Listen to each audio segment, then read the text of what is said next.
All right. Well, welcome everybody to the April webinar from the Globe Mission Mosquito team. My name is Cassie Soping, and I'm joined today by Dorian Janney and Rusty Lowe. And here's our team, just in case you wanted to double check with us. Peter Nelson is our land cover scientist. Our topics for today are the mosquito observation update, just to let everybody know how we're doing overall. And then creating your own spare tire Blitz story map. We have a demonstration from Dorian and a handout to give you so that everybody can take what you've learned from Dorian's presentation and apply it to your own setting. So we're excited for you to give us some feedback on that. And then tying in the Globe Observer Mosquito Habitat Mapper, land cover, and tires. And we have Dan Killingsworth, who's joined us today, and Dan Bartlett, who will be virtually joining us via a pre-recorded message. So we're excited for this one. Updates from our last month. We're about 300 observations into our tire blitz. So we've grown significantly in our observations, but as you'll hear repeatedly, we could always have more. So as it starts to warm up, if you're in North America, please make sure that you can get out and take some observations and contribute your data to our research efforts.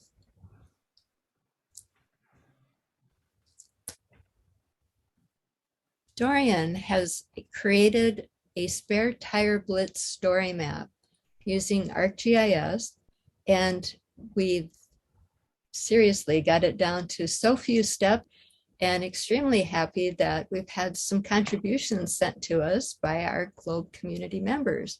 So Dorian, I'd like to turn it over to you.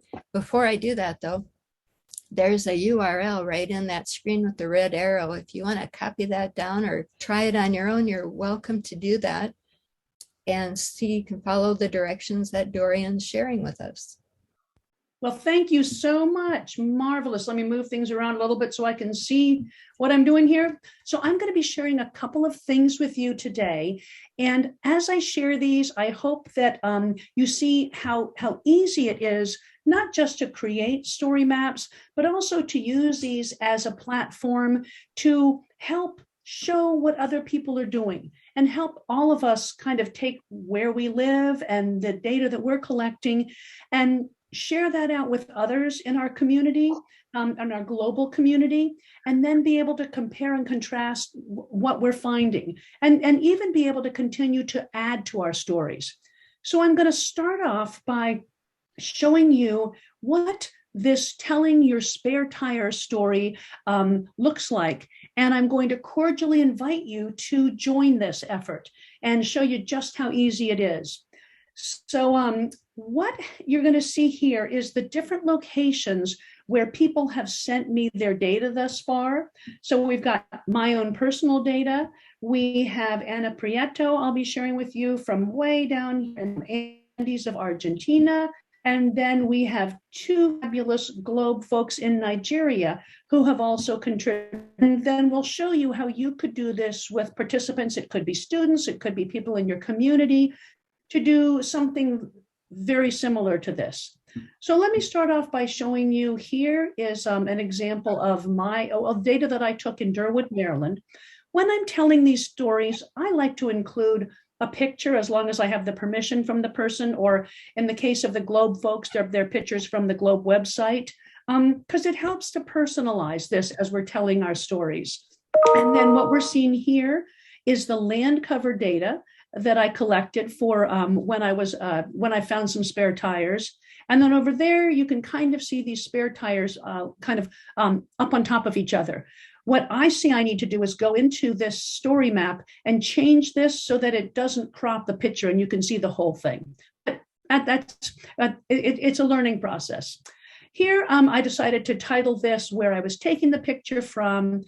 And for those folks who are part of the Globe program, or if you are a part of an organization and you'd like to have some hyperlinks by your name so that people could kind of come on and see what you're doing and learn a little more about you, just send those to me and I'll include those. So I put on here a little bit of information about what I do. And then I wanted to talk a little bit about these spare tires I found. So I happen to work 1 day a week in outdoor environmental education. And I noticed something I'd seen all the time, but it hadn't clicked to me when I said, I don't know if I'm going to find any spare tires. There is this climb for kids to do in this confidence course, and it's made up of spare tires. So it's kind of like a mountain of tires there. So I happened to take this picture in late May. The weather wasn't quite warm enough for active mosquito season. I did look, though, to see, were there any places where it wasn't sealed and where mosquitoes actually could, when the weather's a little bit warmer and when it rains and we have water there, where it could inadvertently become a mosquito habitat. And so I pointed out to the groundskeeper the couple of places where it wasn't sealed, and they're going to seal it up. So it's kind of nice sometimes when you have these situations and you can go ahead and take an action based on that. So now we're going to fly over to Nigeria, where Nojim Olanranagu, and I'll click on this to show you he is a Globe member. So I was able to go and find him and find his information. If you would like to collaborate with him and you open this up, you can come over here. He is my friend. I sent something to add him as a friend. And it makes collaborating and getting to know these people within our Globe community really easy when you kind of have these links to go to. So he sent these pictures of spare tires in his area. Then I also grabbed this information here because these are the coordinates that I put into my story map to be able to show where this data was collected from, kind of one-stop shopping when you use Globe Observer. And we have created in that 4-page tutorial how you take you're going to take your latitude first, and you're going to use it in this digital format, and then your longitude. And when you enter it, then voila, you come up with the right location on the map. Then I have Edwin on today for joining us, Edwin. And I pulled his picture off of Globe. Here is some of his data that he took showing us all of these spare tires. And then he did a land cover observation. And here I went into Globe Observer or into the Globe program, looked at Data Viz. I found his observation and I took a picture of it. And I asked him if he could give me a little information about the spare tires. If you send me data and want to participate and have your data and your location up here, try to send me a little bit of information to give us a feel for why those tires are there, and perhaps even a quote to include. So he said he found these spare tires outside a local auto mechanics workshop. And I love how Edwin states this. He says, the auto repair artisans are fond of littering the street with abandoned tires that are no longer useful. On this day, there was no stagnant water trapped in the interior of the tires because there hasn't been a high amount of rainfall yet, although we're gradually entering the rainy season. So very, very neat to get these, this glimpse of some of your information and what you found. Now, because I was able to find Edwin's data on Globe, I went ahead and I grabbed the link that was underneath his data. And let's see, it looks like, oh, here we go. Go to photos. And so now we can kind of come directly over here and you can go through. And I love this. It gives us the opportunity to, pretty much the best thing or the next best thing to being there. We can see exactly what Edwin was talking about and what it looks like over there where he pulled that data from. And because he did do that land cover observation, we're not just seeing those spare tires, but we're really getting a feel for what the neighborhood looks like, what the region looks like all around him. So kudos to Edwin, and thank you so much for sharing your data with us. And then the other data that I have thus far is from Ana Prieto, and she's way over here in Argentina.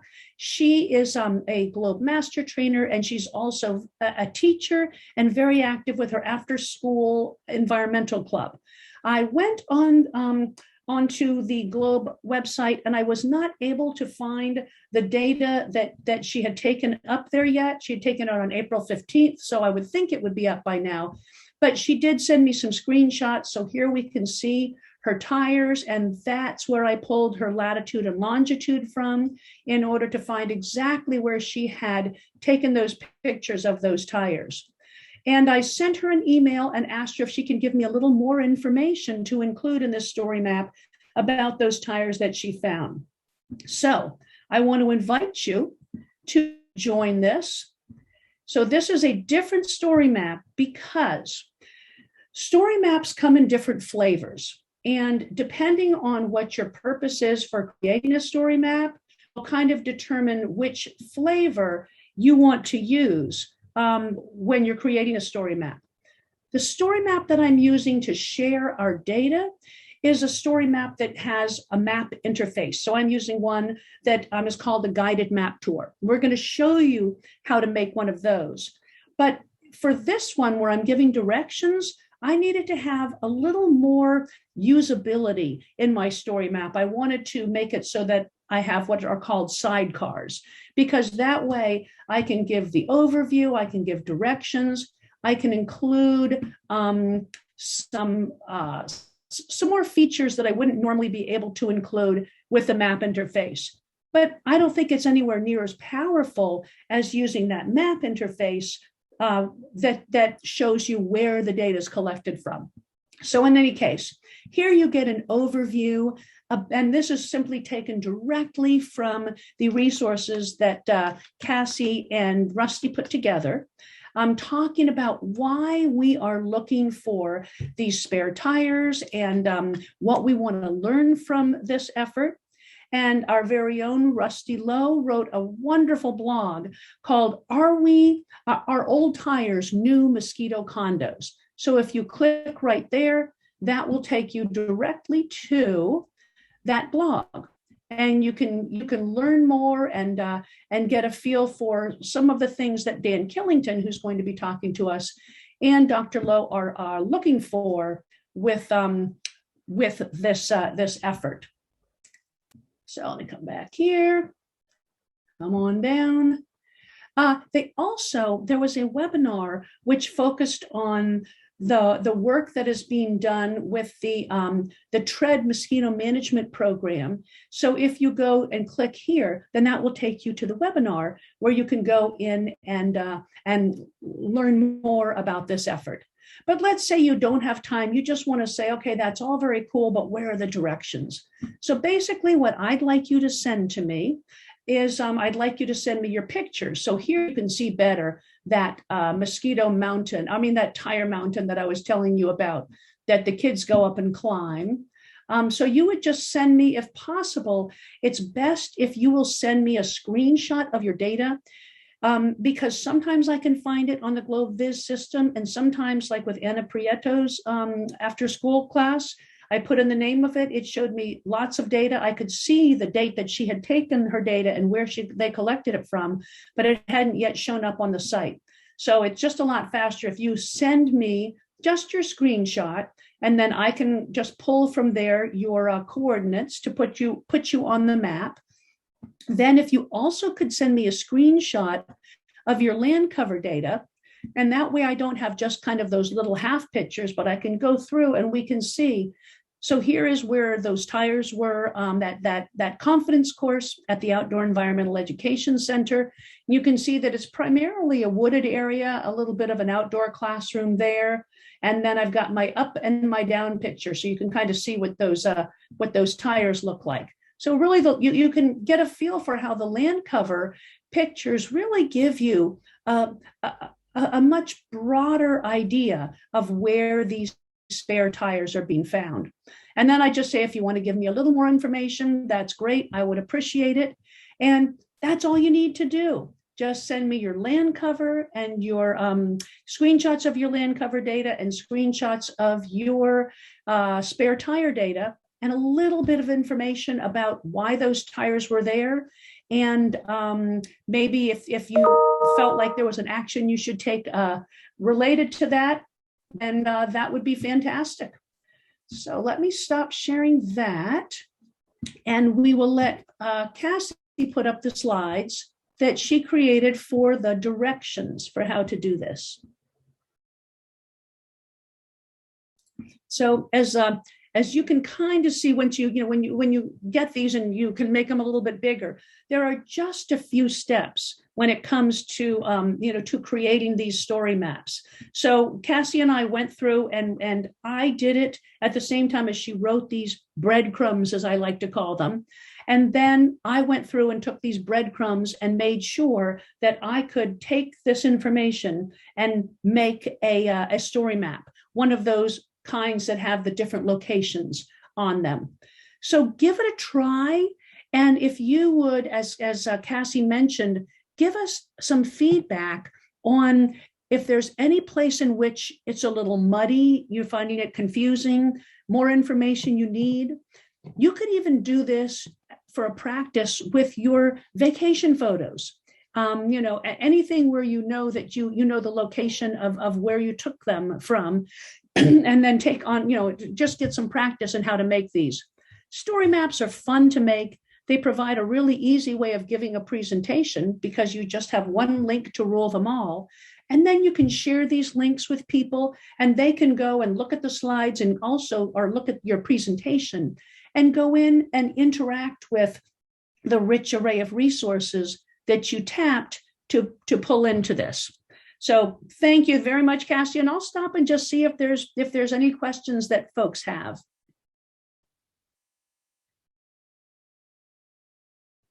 I don't have a question, Dorian, but this was so much fun.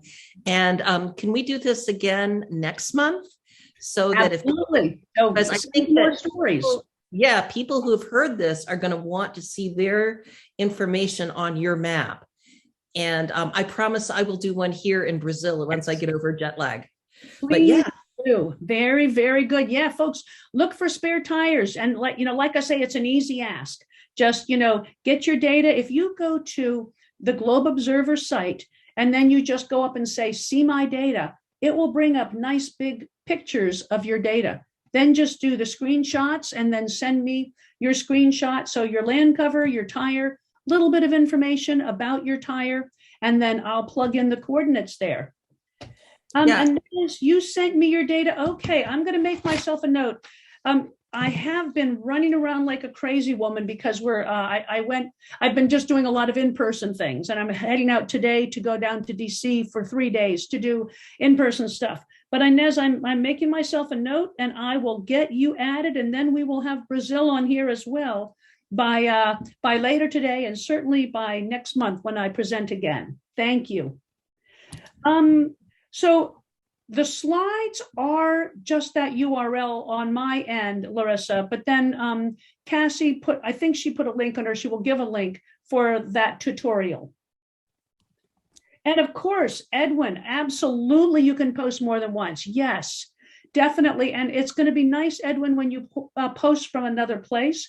I went in today to find your data, and it was neat for me to go in and look at different sections of Nigeria and see that you were kind of way over inland and far over to the, to the far right-hand part of the country and up north. So really, really interesting to get this data from different places. Thank you. And encourage others. You don't have to be in the GLOW program. Encourage students to do this. Anyone who would like to check it out. And I'd like to point out one of the things that Dorian and I discovered was that individual submitters should have a folder on who's ever creating the story map. And that folder then would contain all the images. And remember too, when you're in Globe Observer, that you have a place to put notes and comments, and that's the kind of information you could add to Dorian's story. Excellent. Yeah, I have a story. I keep a folder for any story map I do. And for this particular one, it's called Spare Tire Blitz. And then under there, I have Edwin, I have Anna. So then I arrange things by, people's names. So if you were doing this with your students, same sort of thing. You just want to kind of have that one-stop shopping. So you can pull those pictures out and be ready to pop them in there. But it's easy, it's fun. Get in there and play with it. Thank you, Edwin. Thank you so much. Thanks for all your data and being so helpful. We are today. We are. Is this? Yeah. So today we have two speakers, one of which is live and one of which is today in the field with mosquitoes. So I asked them if they would be willing to have a conversation and share it with us. So most of you are already familiar with Dan number one, Dan Killingsworth. He has already presented last month talking about mosquitoes and tires. He works in Florida with environmental pest control, and he's published a number of papers on this topic. He's very active in the American Mosquito Control Association. And I had the great fortune of being in the field with him last summer when we were stalking the terrible Toxioranchides Montezuma, which is one of those cannibal mosquitoes. So that is our first speaker. Very good. Thank you. Thank you for having me. Our second speaker is Dan Bartlett. He couldn't be here today because he's out in the field, but Dan works in near Chicago, Illinois, in the Northwest Mosquito Abatement District. He is a GIS wizard and has been doing a lot using the Mosquito HabitatMapper in work in their in their agency. So it's going to be really fun to hear these two guys who definitely know their mosquitoes talk a little bit. And then afterwards, Dan is here live, and we're hoping that you'll have some questions that he'll be able to answer. So thanks, Dan, for being here. And Cassie, take it away. All right. Hello, everybody. My name is Dan Bartlett. I am the Geographic Information Systems Supervisor and the Assistant Chief of Field Operations at the Northwest Mosquito Abatement District in Wheeling, Illinois. Our district is about 240 square miles in the northwest suburbs of Chicago. Thanks to Rusty and the team for inviting Dan and I to talk today about Globe Observer and how we're using that and some other programs to identify a few different kinds of habitats for mosquitoes. And I'm going to go ahead and start today by showing some of the work that we're doing within Globe Observer related to tree holes, primarily for surveillance of Oculoterus trichuriatus, main vector for lacrosse virus, but also kind of on a quest to find out if we see more Japonicus or perhaps Aedes albopictus, but we're not sure, so that's why we're going to do the science. And what you can see here is some of the data points we've collected to start this study, all using Globe Observer. The first one that I'd like to share is a land cover observation and the importance of doing land cover observations in areas to identify perhaps hard to classify from a remote sensing perspective mosquito habitats. This observation was taken in one of the nature preserves where we will be doing the surveillance for trichuriatus. And in this land cover observation, it seems to align pretty well being classified as forest. However, if we look to the south from this point, what we can see is the hydrology is starting to change. And this is not an insignificant size mosquito habitat within this nature preserve. As you can see, it's relatively close to trails and parking lots and recreation areas. So in using the land cover application, we can actually identify some potential mosquito habitats. And that's one of the nice things about Globe Observer is using all the tools to kind of accomplish that mission. Whether or not this water is kind of creating its own path through this creek system, time will tell. But for right now, it's pretty stagnant. And we will be keeping an eye on that. In the same area, looking for our trichuriatus mosquitoes, we have a few observations. This one here is done with the Mosquito HabitatMapper first. This is one of the tree holes we will be looking at.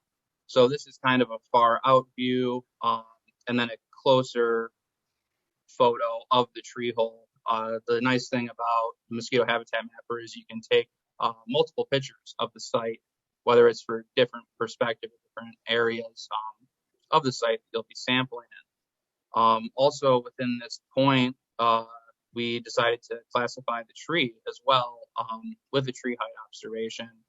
So we'll have the data for the trees that we will be looking at.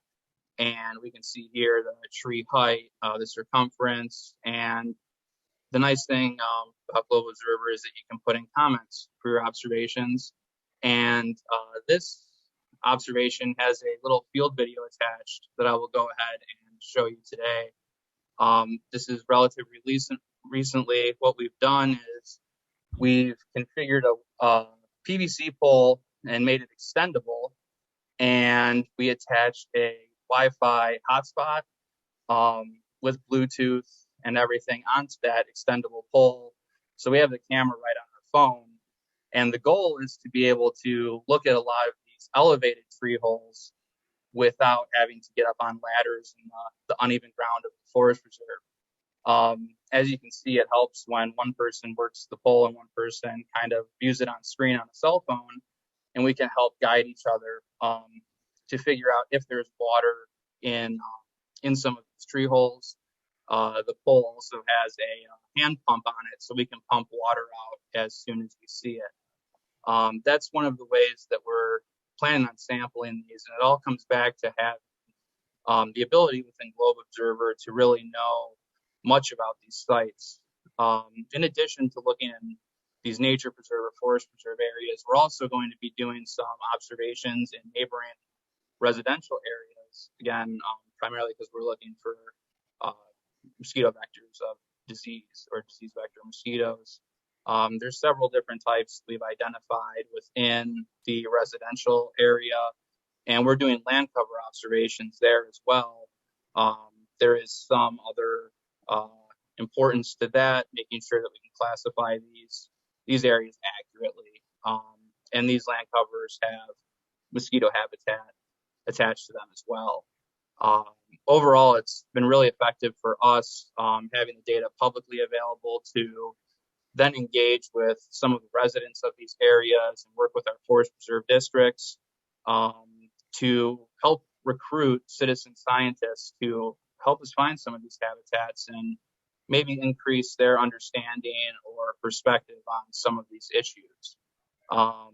One other observation that I'd like to share with you before my colleague Dan Killingsworth takes over is a observation of a discarded tire out in the environment. We were originally doing a land cover observation to really get accurate classifications of some of our trap sites or potential mosquito trap sites. And as you can see, doing this land cover observation, it's really mixed. It's right next to a strip mall, but it has overgrown vegetation, it has cement, mud, pavement, pretty much everything standing on the ground. It's everything from, deciduous, herbaceous, bare earth. But what's interesting, again, attached to the land cover observation, is there are discarded tires out in the environment. So with that, I think I'll hand it over to Dan. He can introduce himself and talk a little more about tires. Well, thank you, Dan. Thank you. I appreciate that. I love the ingenuity of the tree hole observer. That's fantastic. Well done. My name is Dan Killingsworth. I am Director of Operations for Environmental Security and Pest Control out of Pensacola, Florida. We are a private pest control company, and we try to mirror the public health measures for mosquito control. And so in that, the Globe Observer is very instrumental in helping us pick out those sites that are problematic for mosquito issues. And on the line of tires, you find them in any number of settings, right? And so I have my technicians and myself we're aware of when we see tires to make each other aware of them and enter that information to the Globe Observer. So I had a technician give me this address for this home. I'm not showing the home, although I guess I am a little bit, but the home, it had a fire and had been gutted out. It's been abandoned for some time. But what you tend to see so this all, it looks like one tire dump right here. It all occurred at one time.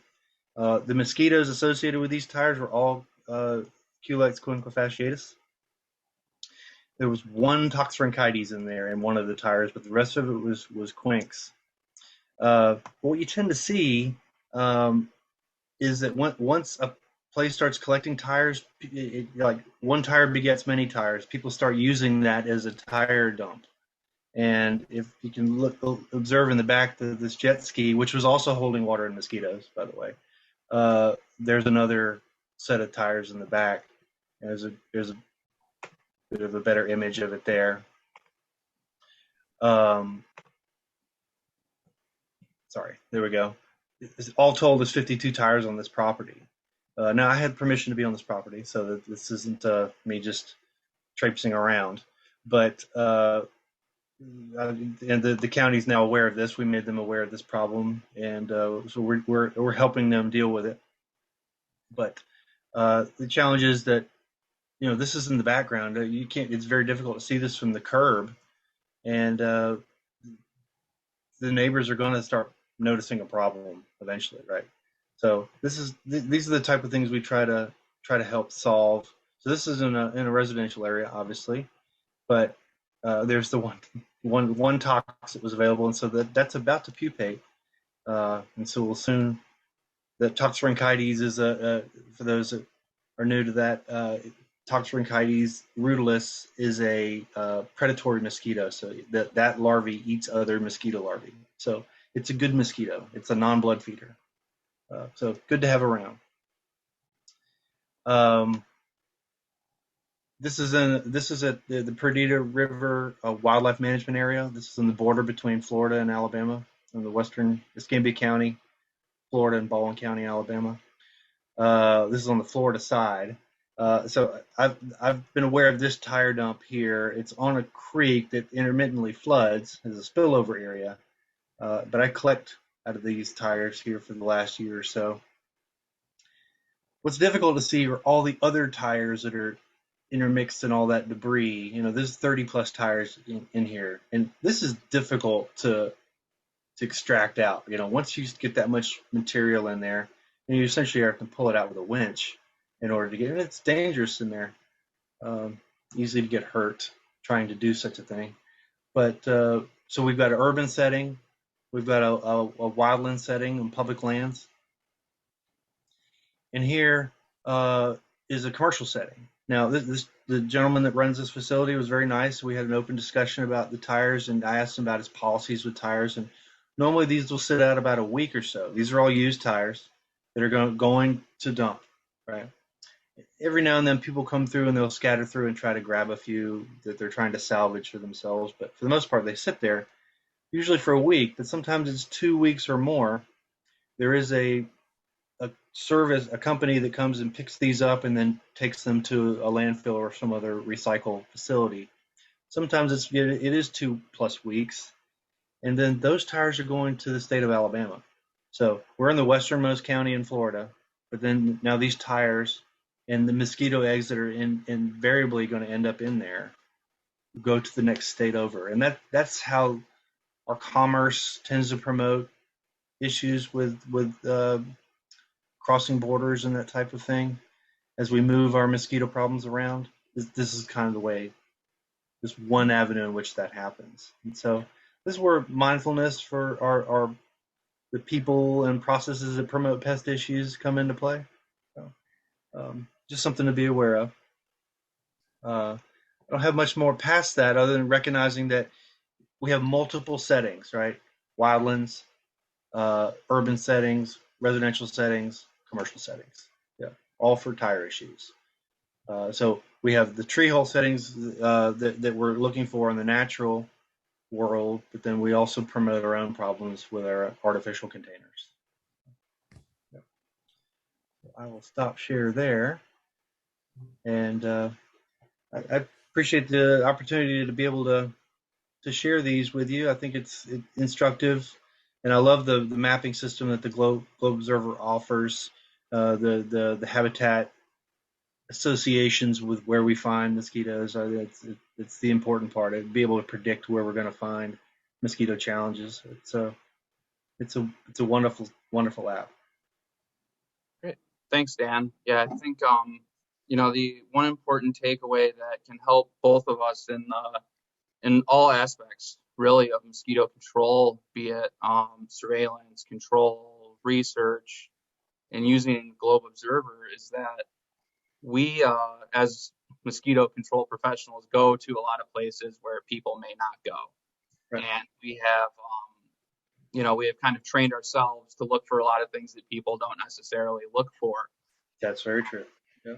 And being able to recruit and collaborate with members of the public to help us find some of these issues and help others realize where these habitats may lie is critical for us, because as we are trained to look for these things and prioritize these things, we can only do that in one area at a time. That's right. So That's right. another big advantage is having all that data up to the public domain for us, and build lines of communication with our residents to their benefit. The more habitats we know about, the more we can control. That's right. That's right. And so my next step on that, so eyes on the ground, the number of technicians we have out, and then they see a lot of tires and they let me know. And, but the next thing is to reach out to our customer base and have them do the same. Just let us know where they are, and we'd be happy to come gather the information where they are, through Globe Observer, and help discard those tires. So. Absolutely. And learn about the associations of mosquitoes with those tires, So. Sure. Yeah, and I think what's awesome about Globe Observer is it's scalable to your interest or knowledge. So you can start by simply helping us by taking pictures and letting us know where these things are. And as you feel more comfortable with the application, you can help us identify the larva, and of just so many other different things that Dan and I are both excited about to help everybody kind of recognize and eliminate these vector mosquito habitats. That's right. We have to work together to get it done. That's right. We do. So I think Rusty and the Globe team have Dan and I's contact information. Feel free, to reach out to us if you'd like to, or we're excited to get more users involved and help us do our mission. Very good. Thank you, Dan. All right. Thanks, Dan. Appreciate it. Thank you, Rusty. Well, thank you so much. That was really actually a lot of fun hearing you guys talk about some of the real specific ways that you guys have used the Mosquito Habitat Mapper in your work, and also stressing the importance that, the two Dans are two guys, right? And you work with teams, but there are millions and millions and billions of mosquitoes out there. And if we want to keep our community safe, we really do need to, have kids and citizen scientists also involved in this. And we're hoping that because we provide all these educational resources, because it's an organism that you can study on its own, an organism you can study in its ecology, an organism you can study in the context of climate change, that we can generate more interest in learning about this while also protecting our communities from disease. So that's kind of the big picture.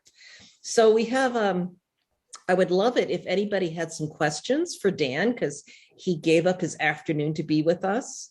And so if you have any questions, go ahead and raise your hand, and Cassie will call on you. And I think that one of the things, I'll start out, Dan, because I don't know how many people have questions, but I love the fact that you were talking about these different places that you go and that you got permission, and that's a really important part of it too. And why is it that you mentioned getting permission? What are the issues if you don't do that? Well, you'd be trespassing on others' properties, and there's no reason to. We're trying to solve a problem. There's no, to create another problem would be counterproductive, I believe. And it also creates awareness too, right, for the property owner. They may not know that that's happening. So as I said, that house it had had a fire, it had been gutted out. It looks like it's been sitting fallow for some time. And so people take advantage of properties like that. And you get some environmental issues there that where the neighbors are going to start to complain. So the owner actually was thankful that we'd reached out to him. So he doesn't want to promote a problem. Mhm. So it's just a matter of all this is about transparency and creating an open network, right? To solve Right, these right. things. Yeah. And as opposed to, sort of being antagonists, in a problem, Yeah, that's all right. of contributing to a solution. Yeah, I think that's a really great approach. Yeah, if you've got any questions, please go ahead and ask us. I've got another question for you, Dan. I know you don't have the answer on top of your head, but Okay. maybe you could give me an estimate. So I was just wondering, there's a whole, there's a whole association of mosquito control specialists. Uh-huh. There's a whole academic community of entomologists. If we didn't have you guys, how much disease do you think, what do you think your impact is on the disease in the US? That's an awesome question. I'm peripheral to the public health side of it, being in private pest control, although there are private companies that do municipal public health kind of work. Mine's a smaller scale and residential in small areas, but in the history of public health entomological work done in the U.S., I do know that the first mosquito control district was created in New Jersey, there on the coast. The second one was Indian River in Florida, also on the coast, and the third was in San Francisco, also of course on the coast. And so this is about land use issues, the lands being uninhabitable, really, because of the mosquito issues. And so and people were getting sick back then, but it was also just about a level of nuisance mosquitoes where people can't even live within the area.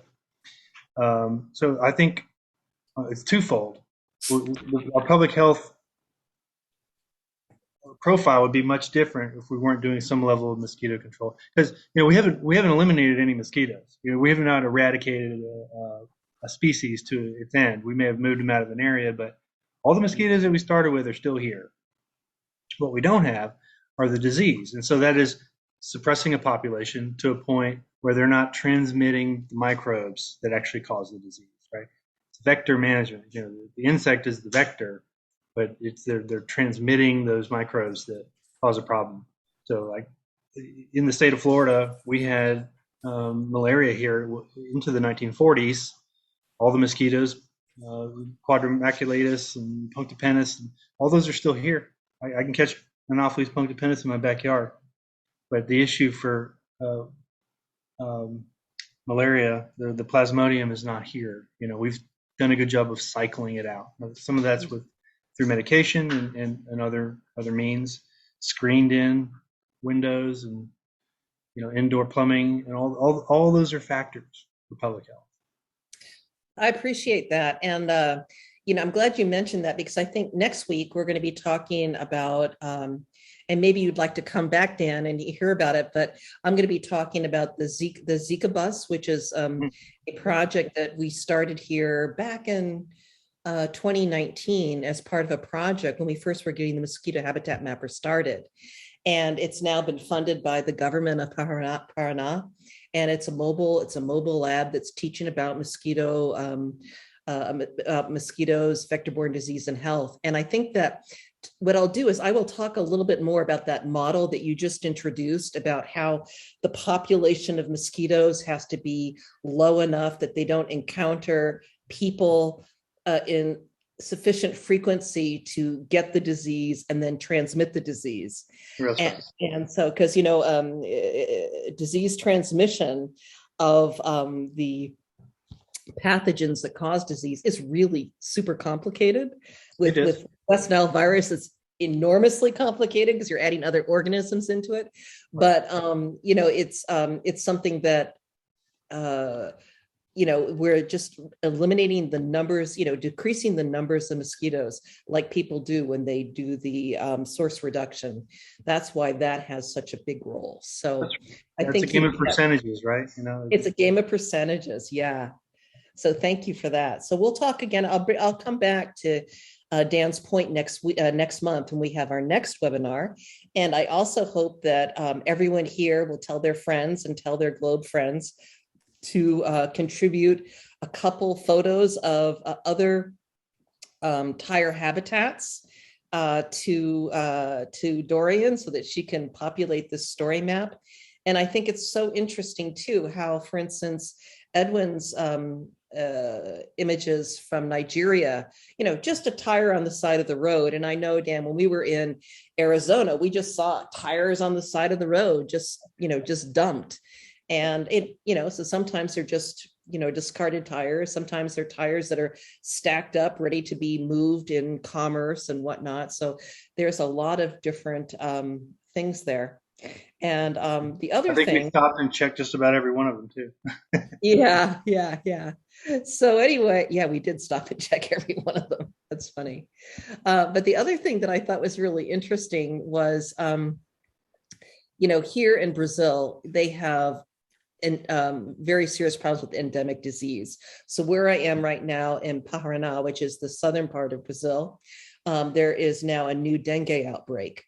And so people here are much more aware, I think, of, can you call it mosquito hygiene? I don't know what you call it, but, for instance, I was at a children's playground with my friends' kids, and they had a seesaw, a wooden seesaw, which goes like this, oh, you can't see me.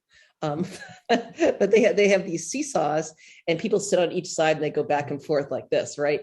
But they had a bumper on the bottom, which was a half of a tire, which sort of, you don't like fall and jerk, you kind of have a soft going down.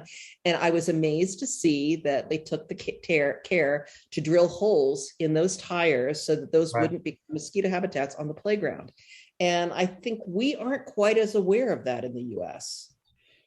We don't face those consequences, right? Because of the level of public health measures that do go on in the background that are unsung, and so that's the challenge. I think with U.S. public health is pretty darn good, on the entomological side, anyhow, and it's like that the funding for that tends to shrink a little more because it doesn't seem like it's not top of mind, right? And then you get a Zika outbreak in South Florida, and they throw millions of dollars at it.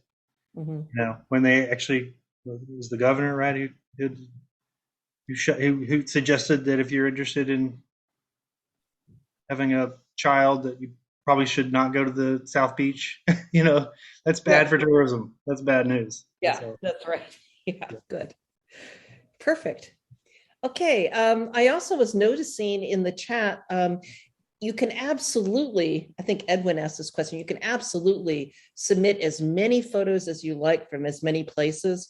We would love to have a map that just shows all the different kinds of places we have tires. I've lived where I live for 25 years. Oh, no, I'm sorry, 15 years.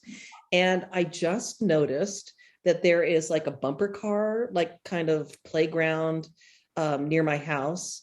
And I never noticed, until I started looking for spare tires, that in fact, the entire area around the bumper cars is spare tires. That's what they use to sort of corral people in.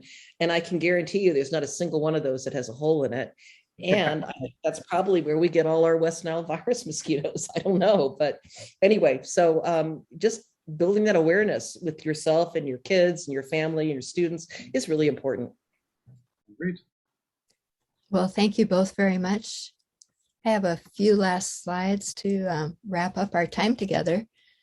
And I know that if you're a member of Globe, that you've possibly already made a team that you're encouraging your kids or your students, friends, colleagues, and everybody else to join. And it's okay to join more than one team. But if you could please join our spare tire team, the code is GLIDYNFV. And like I said, you can join as many teams as you'd like. But we'd like to see where those tire pictures are coming from. We have a resource that's posted on our Globe Mission Mosquito webpage that gives some background information about the tire blitz, where you can look, how easy it is to do. And on the back, there's 5 or 6 fun facts about mosquitoes that you may not have known. So we'd like you to take a look at that if you would. And then sending the photos and information to Dorian. If the pictures that you choose to send to us could be outside of your observation images that you would send. If they do have faces in them of your students or friends or family that are under 18, we do need a photo or a video release signed and sent to us for that. But we'd like to see the spare tire blitz in action. So please send your images, your photos and observations to Dorian. And I think that's it. May 19th at the same time, 2 p.m. Eastern will be our next webinar. And it is the Zika Bus. So watch for that shareable coming out from both Globe and from the Mission Mosquito team. So that's all I have. That's a wrap for me. And I thank you, Dan, for spending your afternoon with us. It means a lot to have the expertise that you bring to our program, and the enthusiasm for using Globe Observer. So thank you very much for doing this. Rusty, take care in Brazil, and the rest of you have a really great rest of your day. Thank you very much. Thank you very much. Good. And I'm going to have to remember to tell Edwin happy birthday when we have the next meeting.